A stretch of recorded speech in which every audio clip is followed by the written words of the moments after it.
Hi, continuing our discussion with the Margie book. There's so much of this to read, and we have all the recordings too. But we'll do a few of these. Oh, I have a little story of mine, a little silly little thing I wrote called "A Phone Call to God." But it's profound in its own way, I think. Hello, God.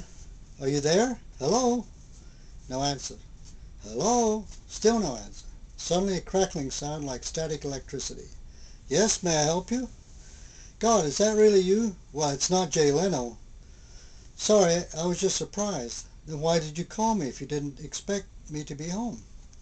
Oh, it's not that. I somehow thought you wouldn't bother to answer. Well, now I feel insulted. What kind of a God do you think I am? I may be very busy, but I never ignore a call for help. You do need help, right? No one ever calls me just to shoot the breeze. They always want help with one problem or another. Well, I'm not calling you for help, I said.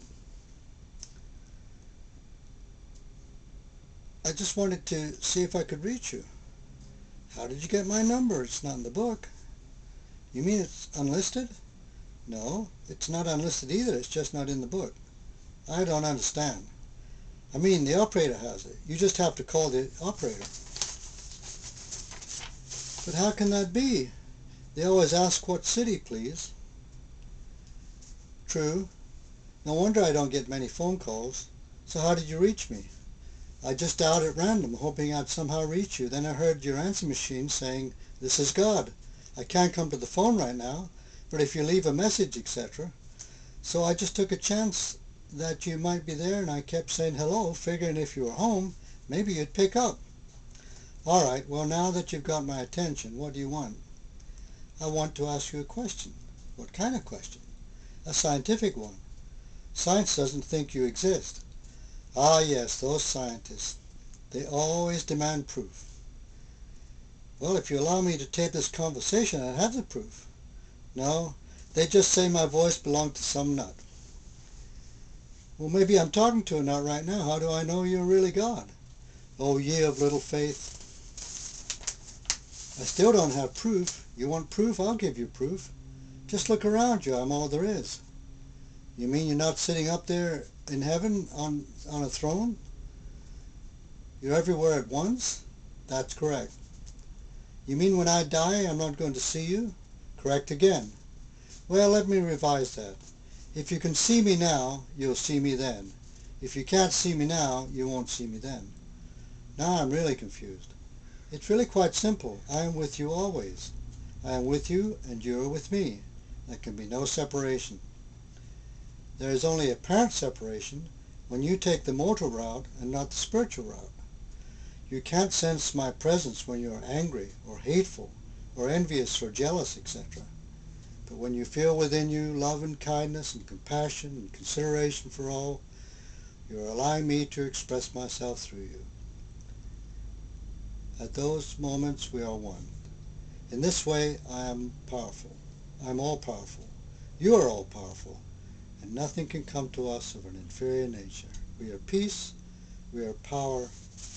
We are infinitely intelligent. We are all there is. The answer is quite simple. There is no need to look in books for the answer. The answer is within you. Thank you, God. You're welcome. Click.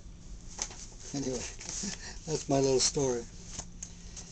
Getting back to Margie, I came across an interesting one. I've often heard the expression a rude awakening applied to those who go into the astral plane after their demise. Please explain what they mean when they use this expression. Margie, we have often used the expression a rude awakening for those who come into the astral plane who have very little understanding and very little conception of what to expect. You have your beliefs and your ideals. You have your beliefs and ideals that have built up and cherished during your lifetime. You carry these with you when you pass on to the next stage of your spirit expression. When you die, in other words, and when you awaken, as you very quickly will, and you find things contrary to the laws you have learned, you may be quite miserable in your character and quite discontented with the overall picture. It is quite easy to understand, then, that many who come here are not able to comprehend what they find, and that the reaction on their minds might be very severe. We can go almost anywhere and find people who are going through such a very bad period of adjustment. Many a person has been known to fight and rebel frightfully. I heard of a man who carried on to such an extent that it was ridiculous. He was condemning and cussing, for he had not been told that he would be alive in the way that he was found himself. But he was cared for gently by friends from over here, and eventually he came to know and understand the reasons why he had not been told and why he had developed so many wrong ideas of the afterlife. I remember asking one person about his ideas of the astral world, and his replying, "I didn't have any. I thought when I was dead, I was dead." We're back to some of those scientists I just mentioned. Any number of, you listen to this, Michael Shermer? Any number of people believing this, it is really very interesting. A book could be written on the many reactions of those who come into the astral and of the way they carry on. Now, some people come over here who do believe in an afterlife, and when they awaken, they want immediately to see God. They want to see Jesus. And when they know that Jesus is not necessarily going to appear to them, they are bitterly disappointed. They immediately want to know why not, and they want to know why they don't know more about God now than they are now that they are in the astral world. So everyone meets the astral world in a different manner, and all of you who read this are going to have different reactions to the astral world, but they are not going to be shocking or unpleasant reactions if you have taken the initiative to become informed. But they, even then, will differ considerably because you are all differently constituted mentally. You have different ideas, different values, different characteristics that have been troublesome to you and to you alone. For example, you may have been very egotistical. If you are egotistical in life, you may find that your ego doesn't get you very far here in the astral world. If your ego is outstanding or obnoxious, you do not modify it over a certain period of time. You do modify it over a certain period of time, but not so when you immediately come over to this side of life. Rather, you gradually build up confidence in your ability. You develop such confidence that you can carry on whatever it is that you are to accomplish, and your false ego gradually leaves.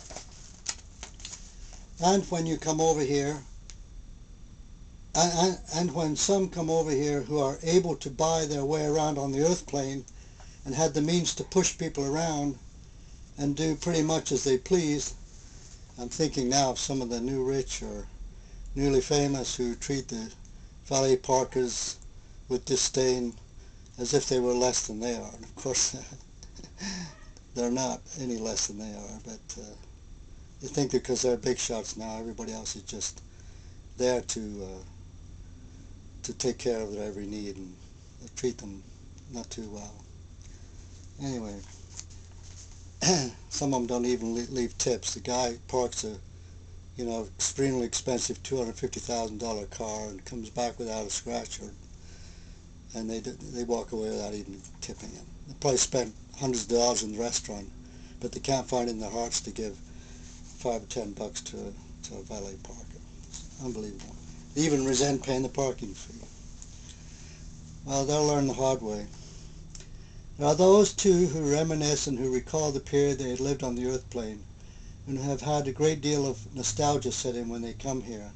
They may feel very remorseful for the various reasons, and because of this, they have to go through quite a period of adjustment here in the astral world. You will realize that the society which you find yourself suddenly propelled into is probably to your liking, because like begets like, and you are among your own kind as a rule. You have people about you with whom you can converse on equal terms, but this doesn't mean that you're any more advanced than when you were on the earth plane, or that you're any lower. You're still the same identical individual. Over a period of time, you become oblivious to some of the things that you did on the earth plane. Your memory dims, and rightfully so. It is good that you forget these things and only on occasion bring them to the surface. Here you have much more opportunity to think. Here you will use your mind for far more than you did on the earth plane, and you will find that it is far superior. Your brain does not tire, and therefore your senses are keener. You're more alert and more aware of things. You're more conscious of being. You move about in a way that seems to you quite normal and live an everyday matter-of-fact life. Because the brain is not the physical brain that we have here. It's a spiritual counterpart, I suppose. I think my time's up. It's so short, these sessions. I'll try and do another one before. Thank you.